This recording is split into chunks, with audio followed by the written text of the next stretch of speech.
We got the numbers. We got those computers puting again. What if Magic Johnson didn't get sick and had to take off 5 seasons? Let's find out. We one in the same, but what I need to know is who running the stage. I go hard in the paint. Yeah, we love the sport. In the game since day one, we run the court. Let's get into it. Now, everybody remembers November 7th, 1991, when Magic Johnson announced he had HIV. And maybe some of you LeBron fanboys weren't old enough to remember that either. But we asked the question, where would Magic rank in all those statistical categories if he didn't have to walk away for the game for 5 years? My man Ryan is here. Take it away. So first thing I want to say, I know when we did that last what if scenario with Jordan, a lot of people in the comments were like, oh, you forgot his second year. He only played, a couple of games, whatever. What about those times? What about, if he didn't go to college? But we're not really trying to cherry pick everything. We're not going to go through every player in NBA history and add in their injury time and everything else. We're actually thinking about what are the extenuating circumstances where it was a player's decision to step away when they didn't need to. So MJ in his prime on those 2 occasions, and Magic here stepping away for 5 years because of HIV. So these are just extenuating circumstances. Okay, so you gave us the disclaimer. But now we want to know, if Magic never contracted HIV, where does he land on statistical numbers and rankings? All right, so Magic missed 4 full seasons starting in 90-91, and then he missed 50 games upon his return in 95-96 season. So that's 378 total games if he played every game. But Magic only actually averaged 76 games a season, so we took that into account here. That ends up being 348 games, which would bring his career total of games from 906 to 1,254 total games.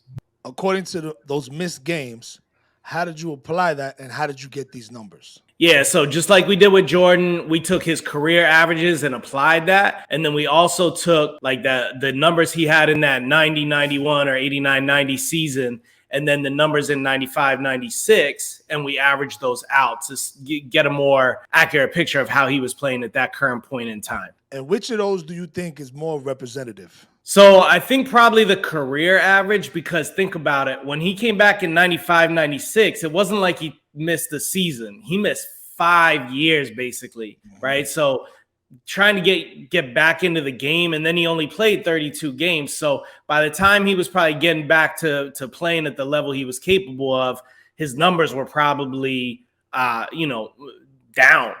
So I think his career average is probably more likely to be the more representative number. All right, so you did the math, bro. So now give us the big reveal. Okay, so using both outcomes, all-time points, he finishes either number 26 or number 30 all-time.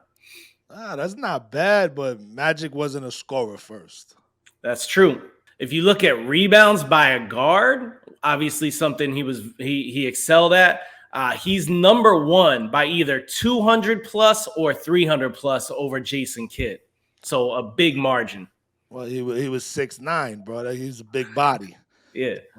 So, but let's get to the meat and potatoes. What about his specialty, assist? Yeah, so with the assist, this might be shocking to some people, but he's still behind John Stockton in both scenarios. Wow. All right. Interesting. Very interesting. Okay. Yeah, I mean, Stockton had 15,806 assists in his career. Best case, Magic gets just within 2,000 with 14,039. Wow, that's crazy. I guess he just missed too much time. You know what I mean? Maybe he would have had even more upwards of seasons with assists eventually. You know what I mean? Yeah, I think Stockton's numbers are crazy underappreciated. People think LeBron's scoring record won't be touched, and we'll talk about that later. But I think it's maybe more likely that Stockton's assist record won't be touched. Right now, he's first by more than 2,000 over Jason Kidd. And he's first in steals. By how many? Yeah, by almost 600. Magic with steals, best case, he gets the number 6 all time. And in the other case, he gets the number 12. All right, so that leaves blocks. Where's he at with blocks? Yeah, so again, he's a guard. technically speaking, played more guard. So we looked at it as blocks by a guard, and he's number 11 or number 14 all time. All right, so we got let's summarize this. So let's say he's number 26 in points, first in rebounds by a guard, second in assists, sixth in steals, and 11th in blocks by a guard. I have to say I'm surprised by the assist. I Yeah. thought at the very least it would have gotten him closer to Stockton. Yeah, and I mean, let's not forget, along with all those numbers, he also has 5 rings, you know? All right, well, you think he would have got more if he would have stuck around? No, because I think in the 5 years that he took off, you know, you had the Bulls three-peats, you had those Rockets teams.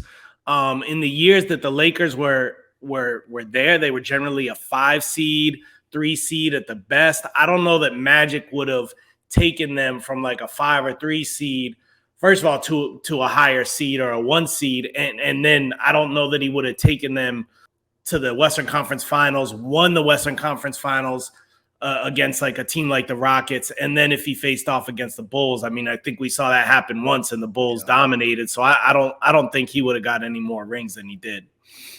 Yeah, he would have ended up in the middle of the Bulls buzzsaw, so that would have hurt him. You know. All right, Yep. well, where do you got him in the GOAT convo? Where's Magic? I know he's top 10. I know he's top 10, but where do you have him? I think I got him at number 7. I mean, best case, maybe I could make an argument for 5, but I mean, to me, he's probably number 7.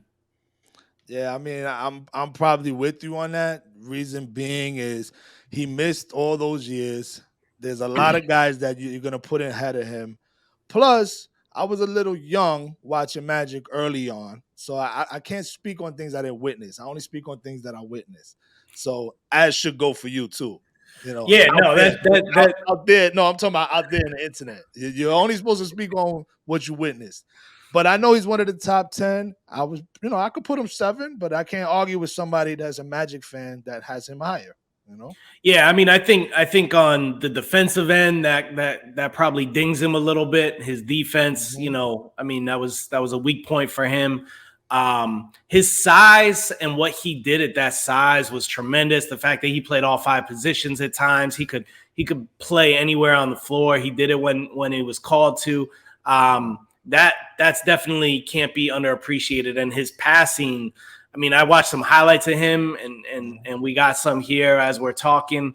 Some of these passes he made were just ridiculous. So, yeah, I mean, I can't. I think I'd probably have him at number 7. He's a winner. He's a winner. That's the biggest asset. He's a winner. When he was put on the stage, he performed. He's a winner. So I'm with you on that. All right, so there you got it. Magic Johnson missing 5 years with AIDS.